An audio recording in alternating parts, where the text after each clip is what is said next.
Due to all the anti-war activity erupting around the country, the United States government has decided to pass two pieces of legislation. The first being the Espionage Act of 1917. This act outlaws any information regarding the United States should not or could not fight in the war. Violating this act was punishable by a fine of up to $10,000 and 20 years in prison. The second was the Sedition Act of 1918. This act further specified the illegal use of disloyal, profane, scurrilous, or abusive language against the United States government, its flags, or its armed forces. With help of the Attorney General of the United States, these two acts made it possible to deport immigrants back to their country of origin if they were participating in any disloyal acts against the United States. These two acts alone imprisoned and charged over 200 immigrants during the 5 years they were enabled. Molly Steimer was risking her freedom and her citizenship with all the speeches, protests, and spreading of anti-war propaganda she did. This was a necessary risk in her mind, and she was not about to back down on the verge of her biggest stunt. On August 23rd, 1918, Molly would make a scene so big, no one would forget.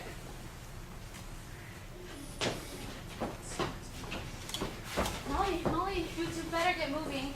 But what about Hyman? He was supposed to be here over an hour ago. I guess he's not coming. I hope he's all right. Well, what are you waiting for? Let's do this now before anything else goes wrong. Are you okay, Molly? You're here by yourself. Should we wait for you? No, don't be crazy. You guys need to get to your building. We're way behind schedule. You should be tossing your files already. Get going, move. Well, all right. We'll see you.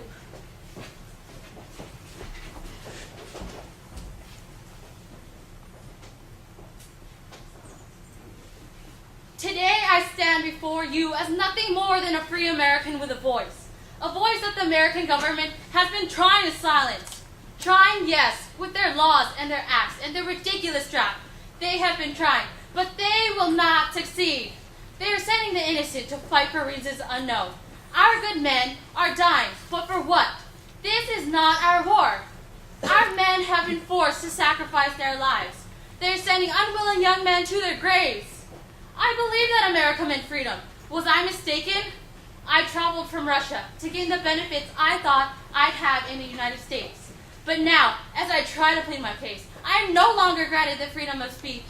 Imprisoned I will be if they catch me. They try to rob me of my rights, but I will not give in. America should not be in this war, and I will sacrifice myself in order for everyone to understand that. There, up there, she's on top of that building. This is for freedom, for Hayek. You're going downtown, Steimer, and if I have anything to say about it, you're never coming back. Molly Steimer was arrested for conspiracy to violate the Espionage Act. She was sentenced to 15 years in the federal penitentiary in Jefferson City, Missouri, and given a $500 fine. During this time, her appeal was sent to the United States Supreme Court. Hyman Rosansky got off easy, escaping prosecution and allowed to return to his wife and his son. On October 10, 1918, in the federal courthouse, Molly would deliver a speech for which she would be remembered for years to come. No group shall be governed by another group of people. Individual freedom shall prevail in the full sense of the word. Every person shall have an equal opportunity to develop himself well, both mentally and physically. We shall not have to strive for our daily existence as we do now. No one shall live on the product of others. Every person shall produce as much as he can, and enjoy as much as he needs, receive according to his need. Instead of striving to get money, we shall strive towards education, towards knowledge. The people are divided into various groups, calling themselves nations, and continuing to defy each other. We, the workers of the world, shall stretch out our hands with brotherly love. To the fulfillment of this idea, I shall devote all my energy, and if necessary, render my life for it. Molly was in the headlines for weeks. While authorities would have liked to spin the story in a more positive way, journalists attacked the New York City Police Department just as often as they dissected Molly's unpatriotic behavior. All Molly wanted to do was give the people a voice. She wanted to show them that there was another way to handle their country's problems. War was not the answer.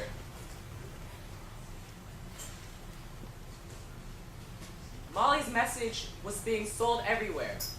It was being sold on the streets and in coffee shops.